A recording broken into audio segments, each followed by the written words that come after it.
What's up, you guys? Today we're going to be working on the Silverado, and we will be installing this rack and pinion brace. We got this from T.E.Designs. It's a two-piece brace. So they send you this and the hardware to install it. This sandwiches the rack and pinion, and it beefs it up, because you know in these trucks, if you're beating the crap out of them, the rack and pinion will give out. So this brace fits 99 to 06 Chevys. You check out their website, they have a bunch of cool off-road stuff. So it's T.E.Designs. So now all we have to do right now is scuff it up and throw some layers of paint. So we're gonna do that right now. Now that they're all scuffed up and wiped down, we're gonna use some Rust-Oleum gloss black.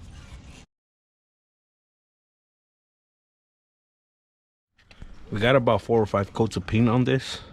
So now let's go over to the truck and start taking off the rack and pinion. In order to get to the rack and pinion, we're gonna have to remove the skid plate.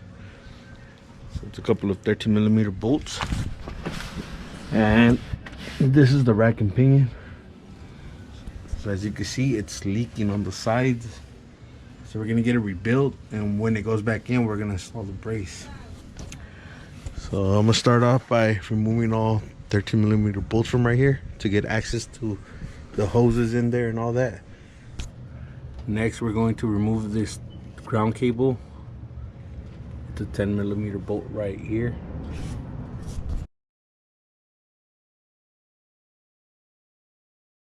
Put the bolt back so we won't lose it. And then we're going to remove this return line. So it's just a clamp. Make sure you do have something underneath, because it is going to leak some of the power steering fluid.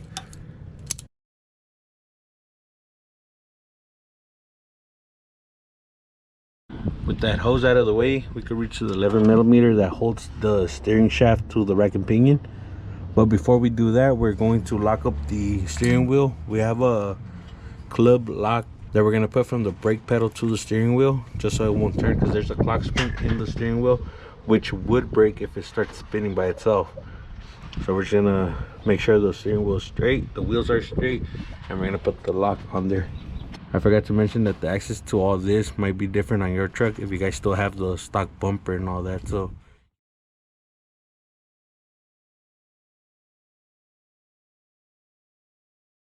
okay, so for this truck we have aftermarket tie rods. So we have to remove these nuts and bolts on both sides, and these are 15/16. So we're gonna get the wrench and socket on there and take those off. So we got the bolt out, and we had to pull on the tire to be able to get the tie rod out from here. So now we're gonna go ahead and do that on the driver's side. We got both tie rods out. Now we're gonna get to these bolts, the ones that actually hold the rack and pinion to the frame. These are 15/16 as well. So we're gonna hit this with the impact and hold it here with the wrench. Now we're going to try to remove the rack and pinion off of the bolts so we could get to the last hose. Let me see if I can show you guys.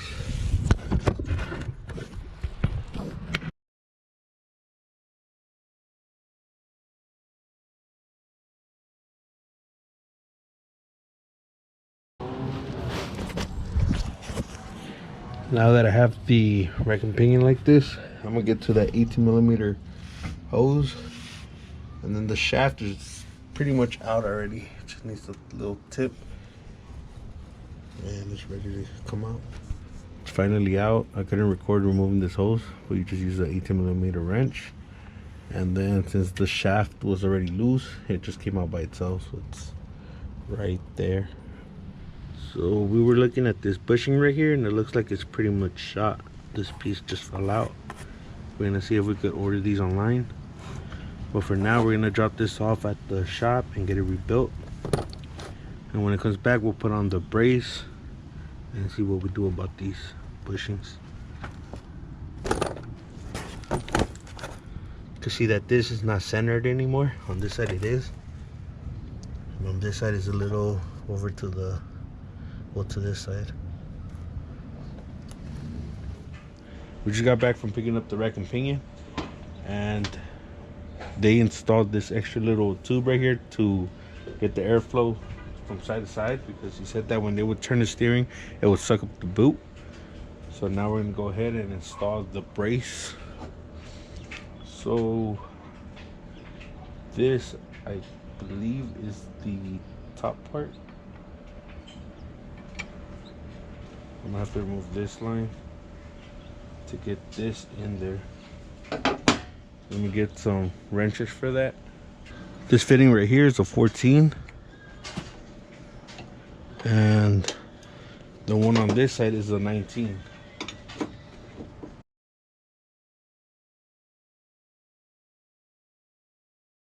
So then this piece sits on here like this. And this hose is gonna have to go over this somehow. Okay, so we got the tube out from one side. We're gonna assemble this and then see if we could reroute that. Okay, so next, once this is on, we're gonna put this on the bottom.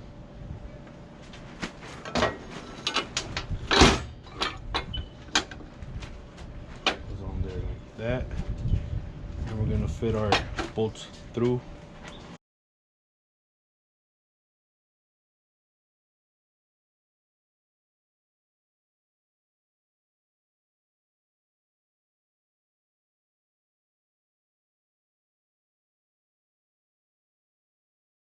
Now that we have the brace on and all the bolts are tight, we're gonna figure out the hoses.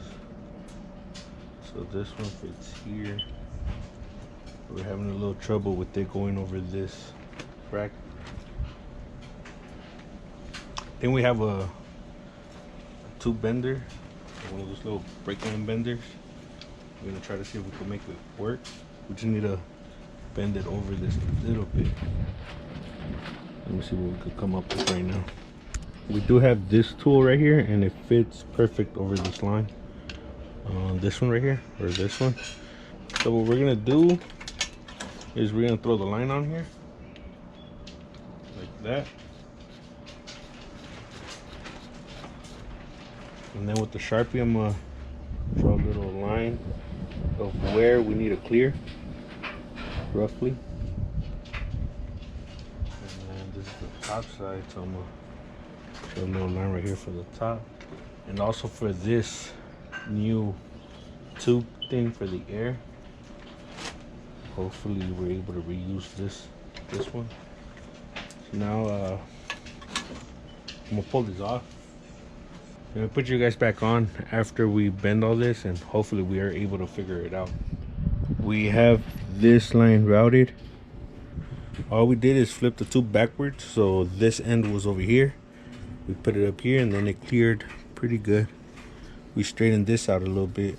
It comes in contact with this bolt a little bit, so we're gonna cut this piece of tube, rubber tube, and we're gonna slide it over this. And then for this line, we had to make a couple of bends. We didn't really want to show you guys because we weren't sure of what we were gonna do, but it clears now, so we're good with this. The only thing we have to do is grind down this bracket a little bit, because the hose still has room for the fitting to go in this nut right here, but it's touching. I don't know if you guys can see that right there. It's touching a little bit right there, so we're just gonna hit it with the Sharpie right here, and then with the grinder, and we should be able to clear.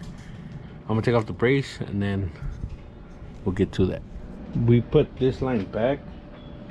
We loosened up the bolts because these bolt holes don't really line up properly when we tighten them up. So what we're gonna do is we're gonna throw it on the truck. Once these bolts are in, we're gonna tighten these up, and then we're gonna put this line back in. So let's go over to the truck and throw this on the truck. All right, so we're running into a little issue with this bolt hole. Well, actually this one. We lined this up as centered as possible, and this lines up. But then we come over here, this little piece right here has to be cut out. So we're gonna take this back off, drill this out, then bolt it back up. We hit this with the impact, and that one also with the impact. Now we're gonna run these down all the way. See if we can get to all the bolts from here.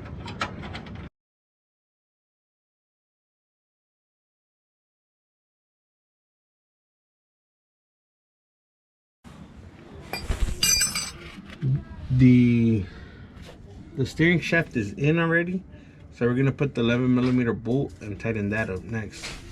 We're working this little gap right here between the radiator support and the frame. So we're gonna hook up this pressure line, the 18mm.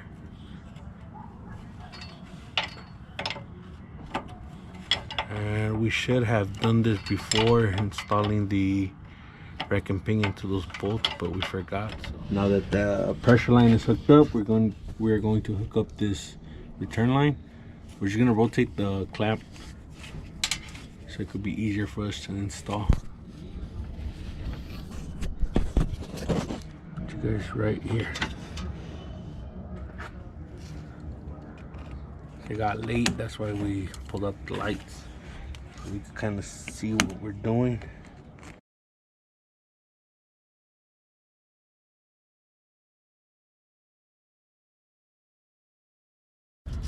Now we're ready to install the 11mm bolt for the ground. So that one's gonna be kind of hard for me to show you guys because of the shadow. But it's right here with this cable. Next we're gonna install this. See if we can fish it through from one side to the other. But looks like it's gonna be kind of tight in here because of those wires. Let me get underneath and do this real quick. We got the brace in and I'll bolt it down. Now all we have to do is top off the power steering reservoir. Make sure you bleed out all the air. This is where we're gonna use for power steering fluid. Well, that's it for this video. Quick little install on the T.E.Designs rack and pinion brace. It fits 99 to 06 Silverados. Make sure to hit them up if you're interested in one. Check us out on Instagram at Yonke_OXC films. I'll leave that in the description down below, and we'll catch you in the next one.